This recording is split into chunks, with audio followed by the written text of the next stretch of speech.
C'est là. Let's get it.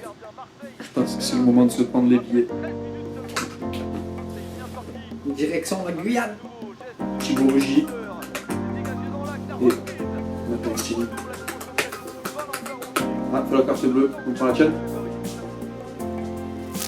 Ok, merci. Le vol est à 7h15, on n'a pas le choix.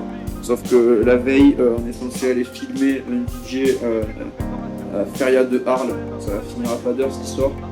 Et le lendemain, il faut qu'on se barre de Arles pour être à 7h dans l'avion. Nuit blanche. On va être ravagé complet.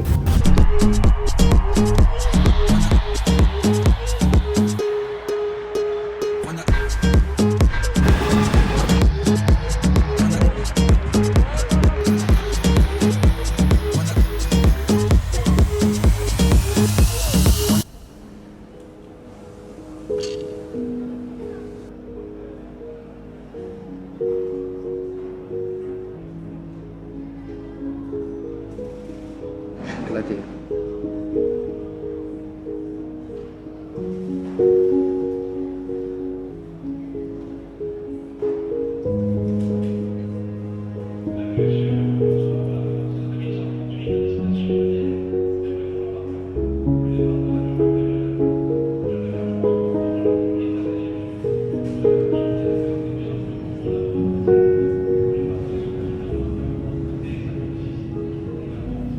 En fait, on se retrouve là dans cet avion. Mais on sait pas vraiment à quoi s'attendre. Notre seule préoccupation, c'est notre manque de sommeil. On pense qu'on va partir en Guyane et au Brésil pour faire un peu de tourisme. Mais notre ami JP, qui va nous servir de guide, en a décidé autrement. On s'attend absolument pas à ce qu'on va vivre. Quelque chose d'intense.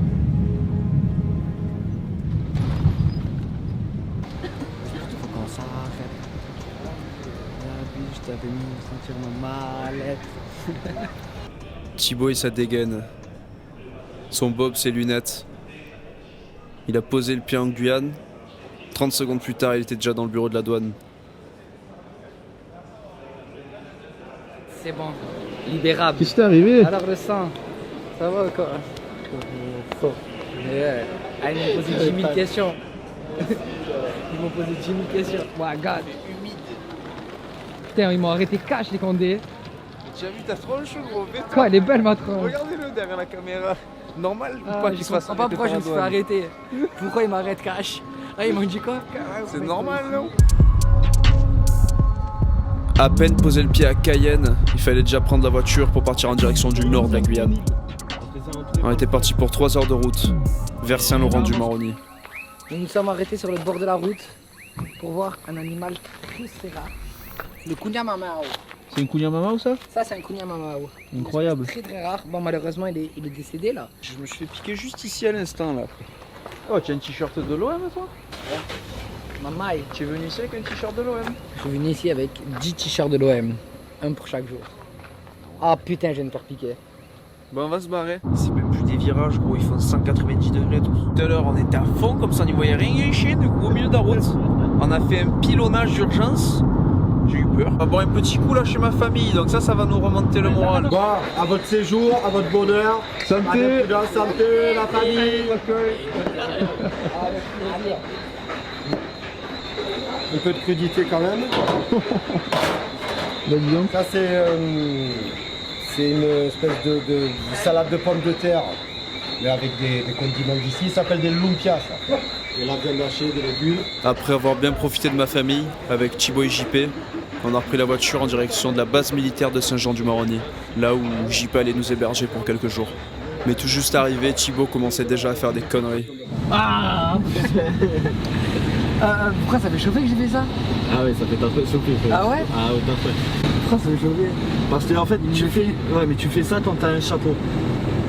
Ah ok. En fait, quand t'as pas de chapeau, tu donnes un coup de menton. Tu vois, ce que chez nous, chez nous, t'appellerais ça un... Oh, Tesha. Ouais, d'accord. Eh ben ici, ça veut dire bonjour. En fait, ok. et quand t'as quelqu'un de plus gradé que toi, tu dis pas bonjour, tu dis mes respects. Le respect, t'as le chapeau. C'est le chapeau, moi aussi j'ai le chapeau. Le respect, sans le chapeau.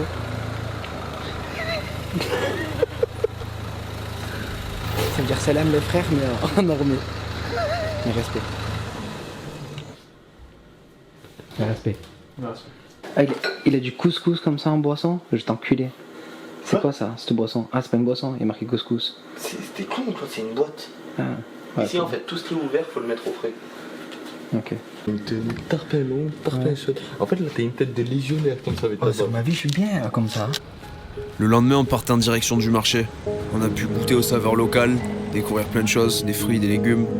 Et puis c'était rigolo de voir à quel point la caméra pouvait attirer le regard de certaines personnes, ou au contraire, les faire fuir complètement.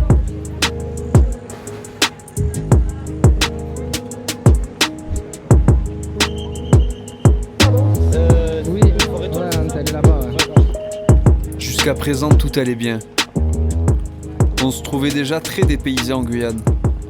Mais on se doutait pas que le pire était devant nous. On était là, tranquille, on sirotait nos petites cocos, on achetait nos fruits, nos légumes. Mais on se doutait absolument pas que quelques jours après, ça allait être des machettes qu'on achetait au marché.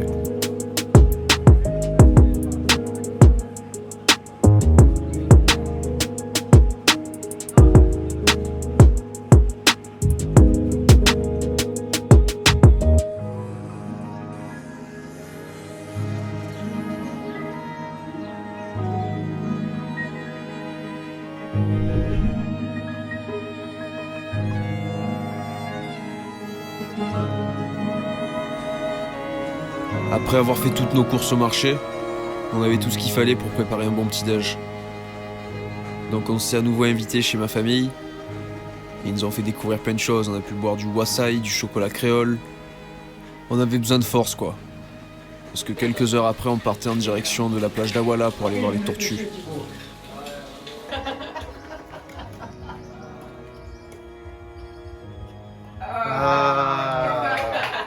C'est bon, j'ai mis la pression.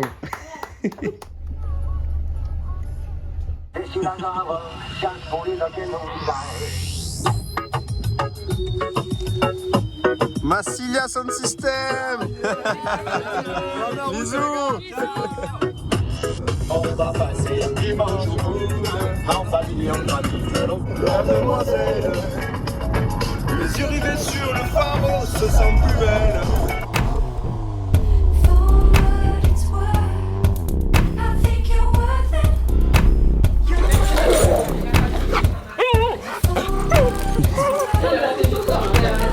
À la porte de Bacoua, j'ai habité en bas. Je suis sorti, j'ai branché ça.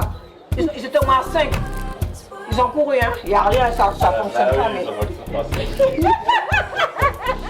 Ah ben chérie, ça fait plaisir de vous voir. Et moi? Ça me fait vraiment plaisir.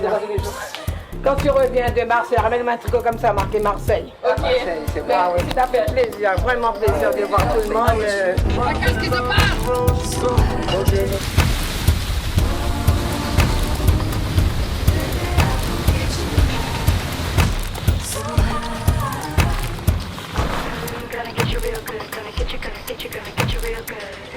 Alors là, on s'apprête à se faire bouffer par les moustiques. J'ai prévu le pantalon fait pour. Je vais zoomer sur sa paire de souliers. Plusieurs fois, on me l'a déjà dit. Alors là, on va affronter les moustiques. Trop bien. Elle est bonne? On est pas bon encore, j'ai l'impression. Un peu plus vers là-bas. On va marcher un peu? Il n'y a pas de trou. Ah, on marche. On marche en avance. Ouais, allez, on marche en avance. Putain, on aurait dû prendre le drone là. Ouais, mais. J'ai aucune excuse. Alors là, on est sur la plage de Wala. On est venu voir les tortues luttes et on va essayer de se faire une petite omelette avec les œufs qu'elles pondent. Ça fait des tout petits œufs et ça a un goût bof, mais c'est sympa. Bref, trêve de plaisanterie. Faut savoir que le destin de ces tortues est assez complexe. Elles ont très peu de chances de survie. Lorsque la tortue pond, elle retourne dans la mer et il faut attendre 2 mois avant que les œufs éclosent. Sauf qu'une tortue sur 1000 survit. Entre la présence humaine, les animaux domestiques et même les animaux sauvages, les chances de survie de ces tortues sont très faibles. En tout cas, si vous voulez savoir, nous on s'est pas laissé crever de faim.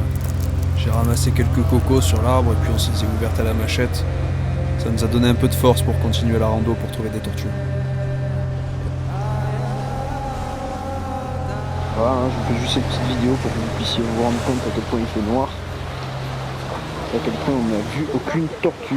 Voilà, c'est tout pour nous. À bientôt pour de nouveaux épisodes. Nous étions à la recherche de tortues luttes, les plus grandes tortues du monde. Mais le destin a décidé autrement. Face à nous se tient une tortue verte. Cette tortue peut vivre jusqu'à 100 ans. Elle mesure 1,50 m et pèse 160 kg. On la voit en train de creuser afin de mettre ses œufs en sécurité. C'est un acte d'une telle souffrance pour elle qu'on peut apercevoir des larmes sur son visage.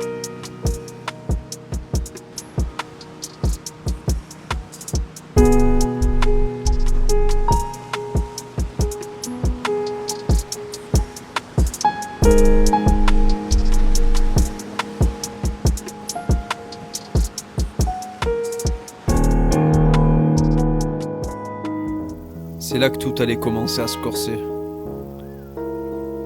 Notre voyage allait changer du tout au tout. C'était parti du trip touristique pour finir dans un endroit qui l'était beaucoup moins. On était en direction du sud de la Guyane, à la frontière avec le Brésil, à Saint-Georges.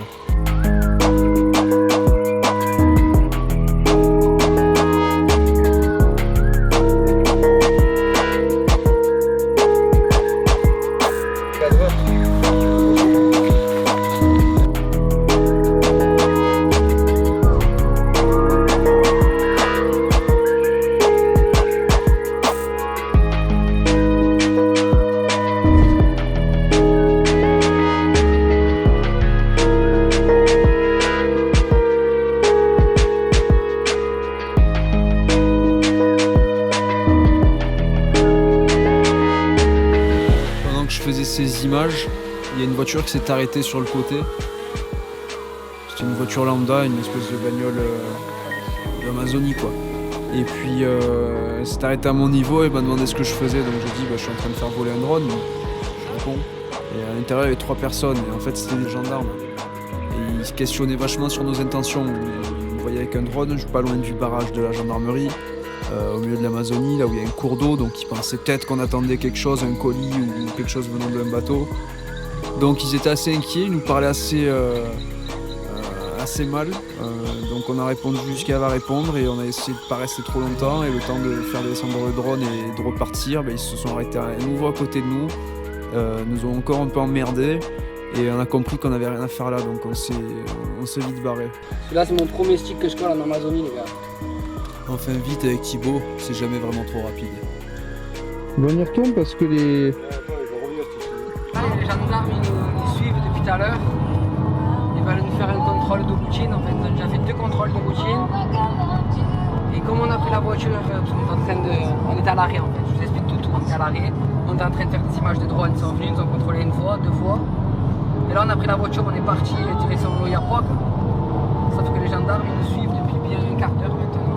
Vous l'avez compris, on n'est pas rassuré, mais on va voir comment ça se finit cette histoire. Ils sont derrière, ça ne branche pas d'1 centimètre. On verra. Surprise. Ça y est, les policiers nous ont laissés. On ne les voit plus derrière nous. On espère que ce soit terminé. Quels sont ?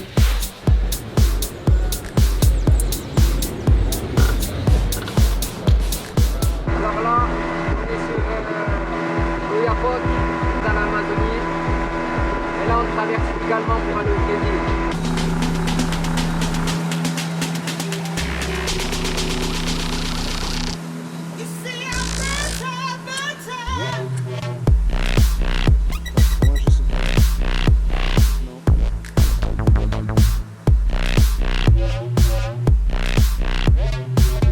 Nous sommes sur l'Oyapock, un fleuve qui crée la frontière naturelle entre la Guyane et le Brésil. C'est une frontière incontrôlable, trafic en tout genre, immigration illégale et orpaillage clandestin. La région nord du Brésil, où l'on se rend, est la plus dangereuse. C'est avec inquiétude que je débarque sur ces rives.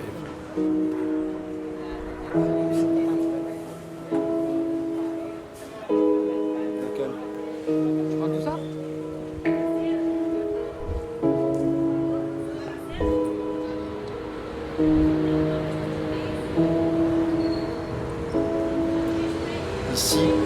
gens vivent avec rien. Nous sommes sortis tous les soirs dans ces rues, ces bars et ces boîtes de nuit. Mais il y a des règles à respecter. Nous avons appris comment se tenir pour ne pas attirer l'attention sur nous. Il ne fallait ni paraître faible ni trop à l'aise. Après s'être fait suivre un soir et menacer au couteau un autre, nous nous hâtions de rentrer en Guyane. Notre trip dans la jungle allait bien pouvoir commencer.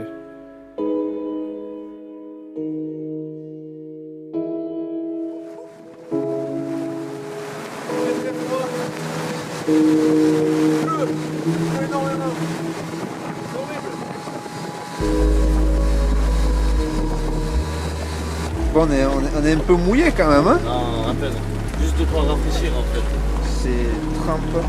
On a pris la pluie, messieurs, dames. Regardez un peu cet accoutrement. Donc là, on part en direction des Somaripa. On vient d'apprendre, juste en faisant les courses, que quelqu'un venait de se faire tuer là-bas, la semaine dernière. Donc on est quand même dans l'espoir que ça se passe bien. Parce qu'il y a beaucoup d'orpailleurs et de pistolets, ça va. Donc on va passer 2 nuits sur place, en espérant que tout se passe au mieux.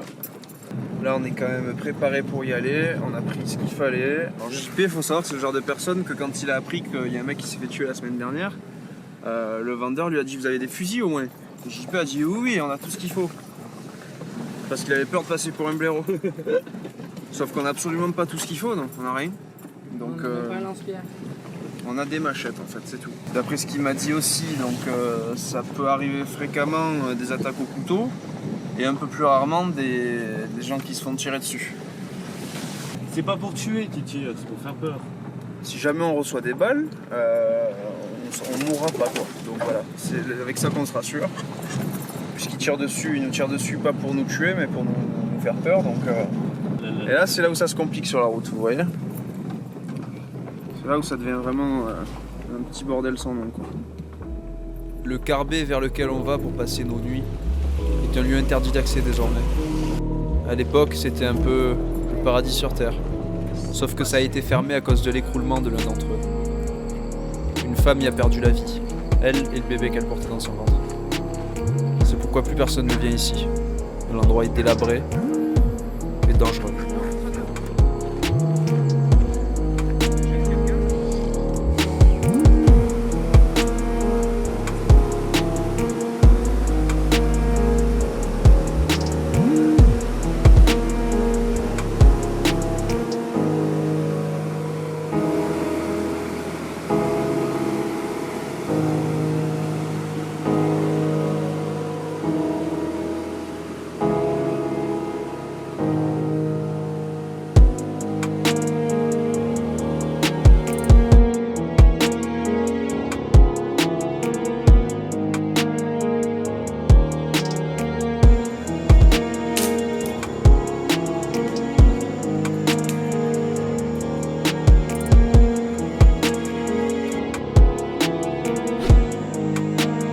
À peine la nuit tombée, on a commencé à préparer le feu. Et le temps qu'il prenne, on a installé notre petit camp.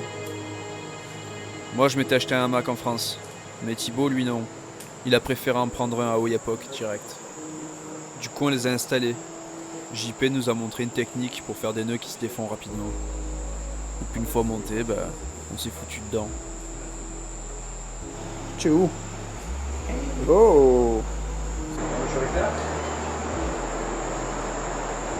Voilà, je le fais pour la vidéo, mais normalement, il faut lever les chaussures pour en faire ça. En gros, tu mets à l'intérieur comme ça.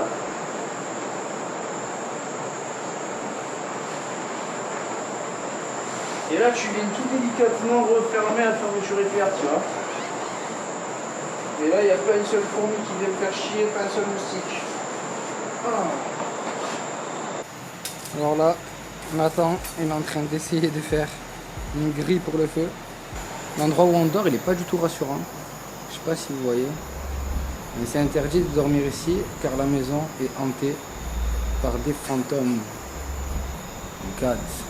Les gars, j'avais pas vu le message qu'il y avait à côté. Je vous jure, il est pas du tout rassurant. Tu l'as vu toi, Nathan? Non. Tiens, tu peux lire sur le mur à gauche là? Exactement là. C'est interdit de dormir ici car la maison est hantée par les fantômes.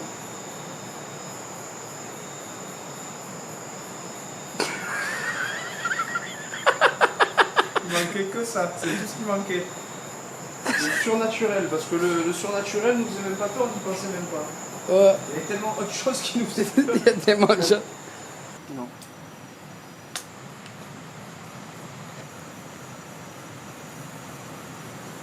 Millions de termites.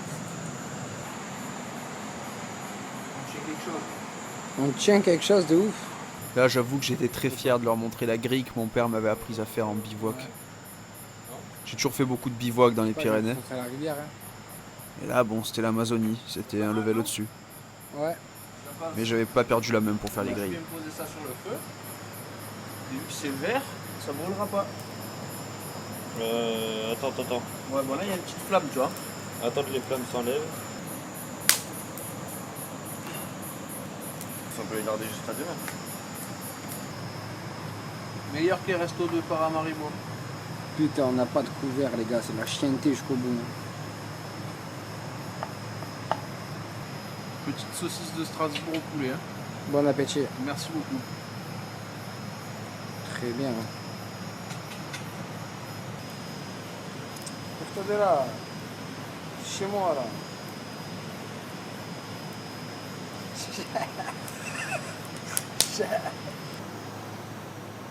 Tu veux faire les chamallows avec nous?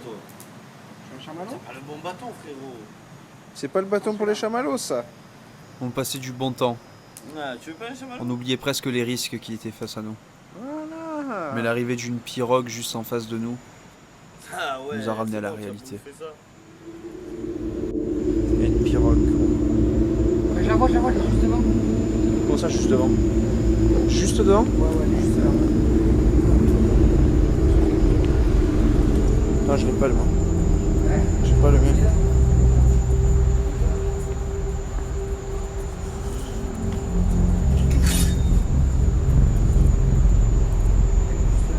Elle est juste là?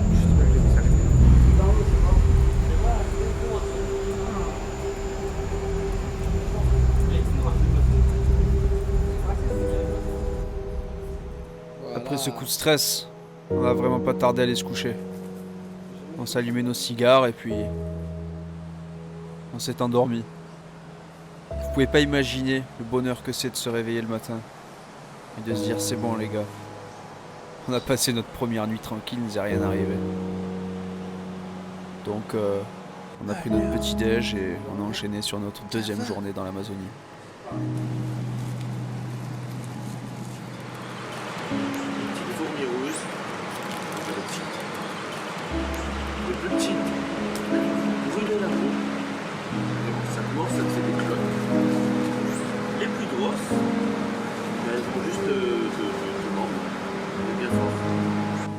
J'ai un mal de tête incroyable. Je vais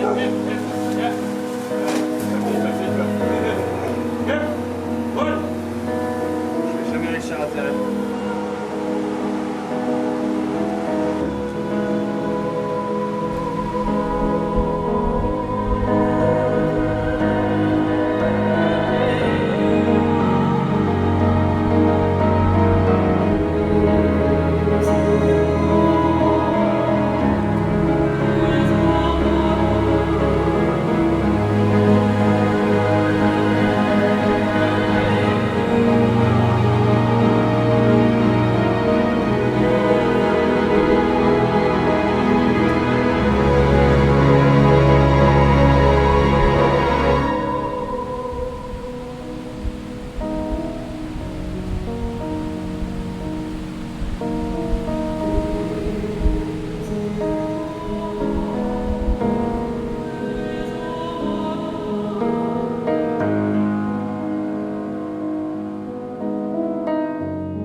Prends papa.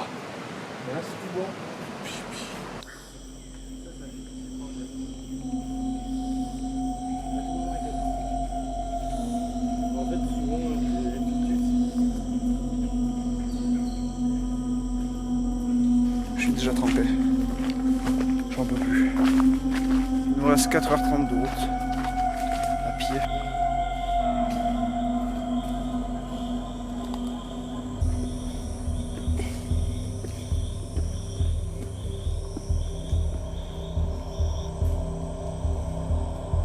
Il est très joli, mais il y a un petit défaut, c'est qu'il pue le mort.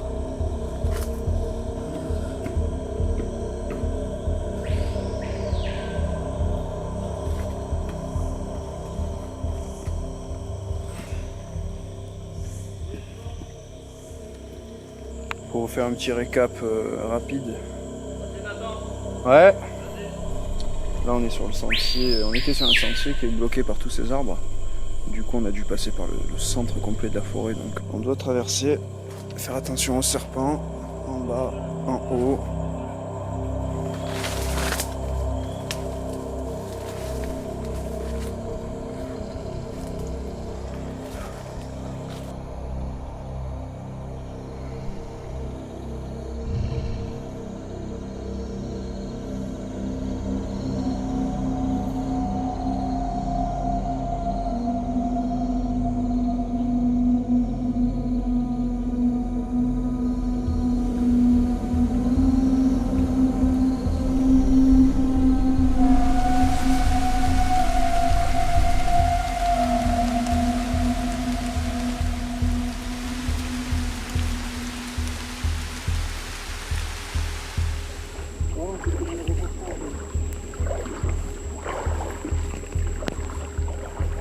Ah ouais, d'accord.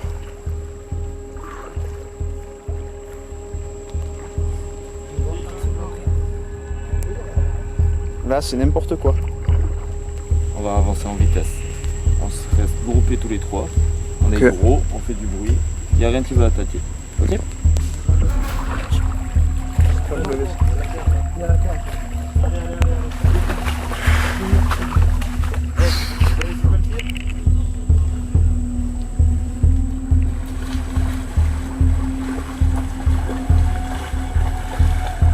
Avec la flotte et les arbres qui sont tombés, on voit plus le chemin en face.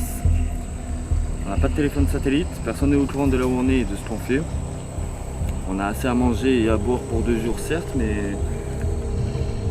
prenons pas de risques. Le but c'est ça. Je me plaignais il y a quelques heures parce qu'on traversait la jungle à côté du sentier. Là c'est même plus passé à côté du sentier puisqu'on est toujours au final sur le sentier, c'est juste que le sentier est enseveli d'eau quoi. Je sais pas trop quoi en penser de cette situation. Je sais pas. Ouais, et ouais. Alors ça c'est des chenilles de merde, vous voyez. C'est le mot, des chenilles de merde. Et il y en a partout sur cet arbre. Absolument partout. C'est comme ça, moi je suis très heureux là. En vrai c'est des souvenirs qui resteront gravés ça au moins. C'est des trucs dont on se souviendra. Qui serait capable d'oublier ça? Faudrait être fou, complètement fou. C'est bizarre derrière lui. Tu la prends un peu? Accélère s'il te plaît. Ah ouais? De quoi? On prend le top en fait.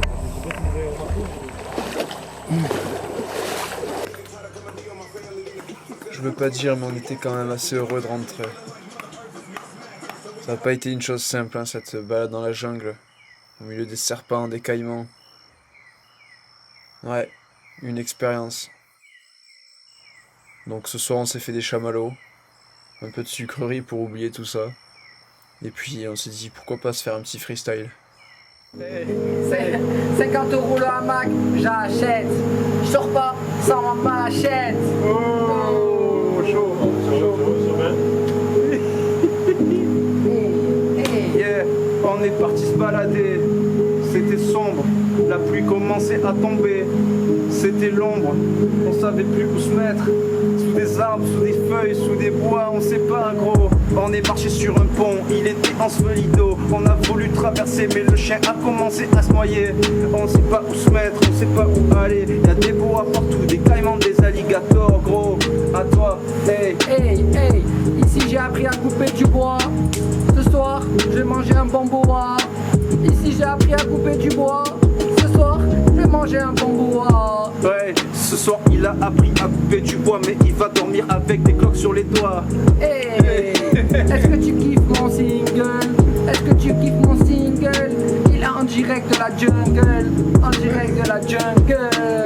Je viens d'apprendre que là où on est, là où on dort, dans la même pièce, il y a 3 ans, quelqu'un s'est fait égorger pendant son sommeil. Il est venu seul et il s'est fait égorger. Ajouté à ça, il y a pas plus tard que 5 jours, un autre mec est venu seul et s'est fait tuer. On ne sait pas pourquoi. Donc là, j'avoue que ce soir, je vais dormir avec mon couteau dans la main. Là, par exemple, je fais ce face caméra face à... Là, je suis en train de m'éclairer la tronche avec mon flash. On me voit, et je ne vois rien de ce qui se passe en face. Et on est juste à côté d'un camp de légionnaires, donc on voit 2-3 légionnaires passer dans la nuit. Ça nous fait assez flipper parce qu'on ne sait pas si c'est des légionnaires, des orpailleurs.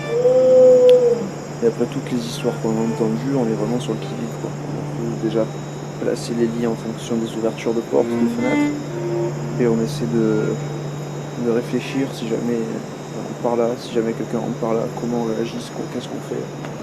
Là maintenant étant au courant de ça, je vais faire attention. Je peux me faire égorger dans mon sommeil par un orpailleur ou par un pistolet rosse. Je sais pas.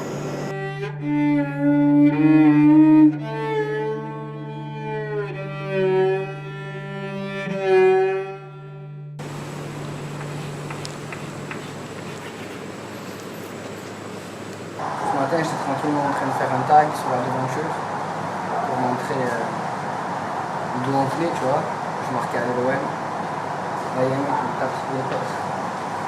Je me retourne, je vois c'est un Amérindien. Il me dit ouais, vous avez dormi là? Je dis ouais, pourquoi?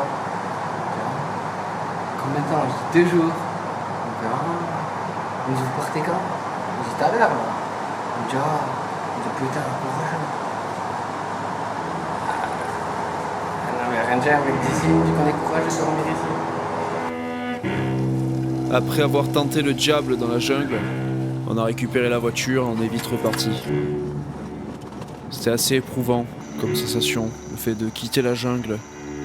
Mais on était content de retrouver la ville. On partait en direction de Kourou, en Guyane. Je vous fais ce face caméra rapidement. Parce qu'on vient de vivre un truc qui est absolument autant majestueux, grandiose que stressant, flippant. On est arrivé à Kourou ce soir, on est rentré du Brésil et on va dans un carbet. Donc carbet comme on a fait au Brésil, il était 3h du matin. On s'est baigné, on a sauté, on s'est amusé, on a mis de la musique. Et au loin on a entendu un espèce de bruit. Et donc on entend ces bruits se rapprocher de plus en plus. Donc au début on écoute de loin et on se rend compte que la résonance du son diminue et que le bruit est de plus en plus proche. Donc déjà on commence à flipper parce que y a des choses vraiment bizarres qui se passent là-bas. Des choses qu'en France on voit pas, quoi. Et soudainement on a entendu comme quelque chose dans l'eau en train de nager vers nous. Alors on a pris toutes nos affaires en courant. Et on s'est barré au plus vite parce qu'on entendait des sortes de voix. Et en fait on se doute que ces voix ce sont des voix d'humains, sans en être sûr, qui étaient en train de pratiquer un rite. Et on a dû les déranger en mettant la musique sur le quai, donc on n'avait plus rien à faire là. On est vite parti. C'était guidé par quelqu'un ou quelque chose, ou c'était pas... On saura pas, hein. Ah, on saura pas, je vais pas aller chercher à savoir. Non. T'as dit ce qui se passait là-bas dans la forêt. Et elle a un carbet là-bas, donc elle a l'habitude d'aller dans ce coin de la forêt. Et a priori il y a quand même pas mal de rites et de trucs. Voilà, j'ai pas envie de dire de sorcellerie, tu as vu, mais c'est quand même le mot qui me vient en tête. De rites, de pratiques. On avait la musique, on avait le son, on avait la lumière, et le bête s'est rapproché de nous. Il s'est rapproché de nous. Et le bruit en 1 minute 30, ça paraît inhumain de voir à quel point il s'est rapproché, quoi, rapidement. Quand je me suis levé, c'est parce que justement j'ai entendu un truc tomber, enfin pas tomber, mais glisser. Et même quand on était en train de marcher, il y avait des voix. Ouais, j'ai entendu. Même quand on était à la voiture, il y avait des voix. De notre côté, De notre côté. Ouais. Là, je l'ai pas dit ça, mais j'ai entendu des voix de notre côté. Ouais, non, moi aussi j'ai entendu ça. J'ai fermé ma gueule, mais. Ouais, je suis d'accord. Voilà. Pour ça, on vient toujours avoir une arme. J'ai entendu des voix d'armes bizarres, c'est ce que je disais à JP. J'ai entendu aussi. Ouais. Personne l'a dit, mais tout le monde a entendu. Ouais, en fait, ces choses-là ont traversé, étaient autour de nous, quoi. Non, j'avoue, c'était un truc chelou. Ouais. Parce que là, j'ai pas essayé de faire de vidéo où il faisait noir. Il n'y avait pas de lumière. Il y avait juste le son. Rien d'autre.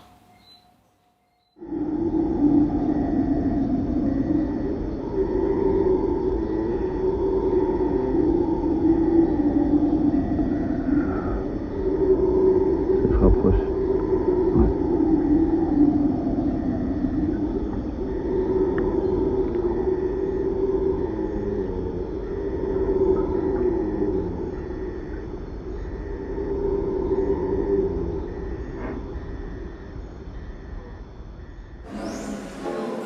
C'est les adieux là. Tu vas manquer le sang.